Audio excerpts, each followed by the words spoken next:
اللہم صلی علی سیدنا و مولانا محمد۔ لیکن یہ سودی معاملات کی طرف انسان کیوں جاتا ہے؟ سودی معاملات کی طرف اسی وقت انسان جاتا ہے جب مال کی ہوس، مال کی لالچ ہو جاتی ہے۔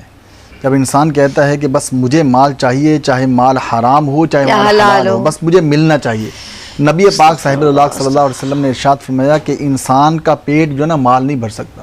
اگر اس کے پاس مال کی 2 وادیاں بھی ہوں وہ پھر بھی کہے گا کہ مجھے مال ملنا چاہیے۔ تو یہ انسان کا پیٹ جو بھرے گا نا وہ قبر کی مٹی ہی اس کا پیٹ بھر سکتی ہے۔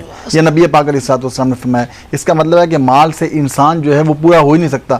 ایک مالدار شخص ہے جس کے پاس بہت زیادہ مال ہے، اس سے پوچھیں گے نا کہ آپ کے پاس مال ہے، وہ کہے گا میرے پاس تو کچھ بھی نہیں ہے، یعنی وہ پھر بھی کہے گا کہ اب میرے پاس کچھ نہیں ہے، مجھے اور چاہیے۔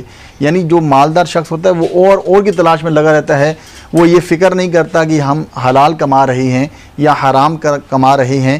اس لیے میرے جتنے بھی ناظرین ہیں میں تمام سے یہ کہوں گا کہ جب بھی وہ کاروبار کریں، کوئی معاملہ لین دین کا معاملہ کریں، تو خدا کے واسطے اپنا وہ معاملہ پہلے کسی بھی مستند عالم دین کو، مفتی کو آپ ضرور چیک کروائیں کہ میں یہ لین دین کرنے جا رہا ہوں یا یہ کاروبار کرنے جا رہا ہوں، اس میں کوئی سودی پہلو تو نہیں ہے۔ اگر سودی پہلو ہے تو اس سے رکنے کی کوشش کریں، اور اگر نہیں ہے تو اسے بالکل کیا جائے۔ حضرت امام اعظم رضی اللہ تعالیٰ، ہمارے اسلاف جو ہیں وہ شبہات سے بھی بچتے تھے، جس میں سود ہوتا نہیں تھا لیکن صرف شبہ ہوتا تھا، اس سے بھی بچتے تھے۔ حضرت امام اعظم رضی اللہ تعالیٰ عنہ اپنے رفقا کے ساتھ کسی نماز جنازہ میں شرکت کے لیے گئے، تو آپ جب نماز جنازہ کے لیے پہنچے تو وہاں پر بہت زیادہ دھوپ تھی، سائے کا کوئی انتظام نہیں تھا، قریب ہی ایک گھر تھا، اس کا ایک سایہ تھا۔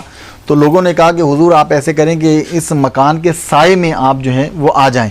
تو حضرت امام اعظم رضی اللہ تعالیٰ نے کہا کہ نہیں، میں اس مکان کے سائے سے نفع نہیں اٹھاؤں گا۔ لوگوں نے پوچھا کہ کیوں؟